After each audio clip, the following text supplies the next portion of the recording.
ہم سے مسدد نے بیان کیا، ان سے بشر نے، ان سے ابن عون نے ابن سیرین کے واسطے سے، انہوں نے عبد الرحمن بن ابی بکرہ سے نقل کیا، انہوں نے اپنے باپ سے روایت کی کہ وہ ایک دفعہ رسول اللہ صلی اللہ علیہ وآلہ وسلم کا تذکرہ کرتے ہوئے کہنے لگے کہ رسول اللہ صلی اللہ علیہ وآلہ وسلم اپنے اونٹ پر بیٹھے ہوئے تھے اور ایک شخص نے اس کی نکیل تھام رکھی تھی۔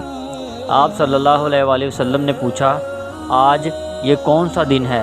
ہم خاموش رہے حتیٰ کہ ہم سمجھے کہ آج کے دن کا آپ کوئی دوسرا نام اس کے نام کے علاوہ تجویز فرمائیں گے۔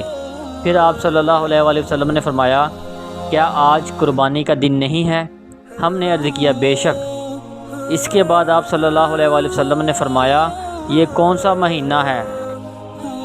ہم اس پر بھی خاموش رہے اور یہی سمجھے کہ اس مہینے کا بھی آپ اس کے نام کے علاوہ کوئی دوسرا نام تجویز فرمائیں گے۔ پھر آپ صلی اللہ علیہ وآلہ وسلم نے فرمایا، کیا یہ ذی الحج کا مہینہ نہیں ہے؟ ہم نے عرض کیا، بے شک۔ آپ صلی اللہ علیہ وآلہ وسلم نے فرمایا، تو یقیناً تمہاری جانیں اور تمہارے مال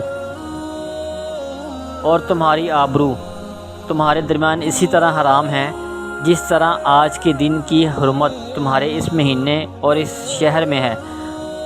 پس جو شخص حاضر ہے اسے چاہیے کہ غائب کو یہ بات پہنچا دے، کیونکہ ایسا ممکن ہے کہ جو شخص یہاں موجود ہے وہ ایسے شخص کو یہ خبر پہنچائے جو اس سے زیادہ حدیث کا یاد رکھنے والا ہو۔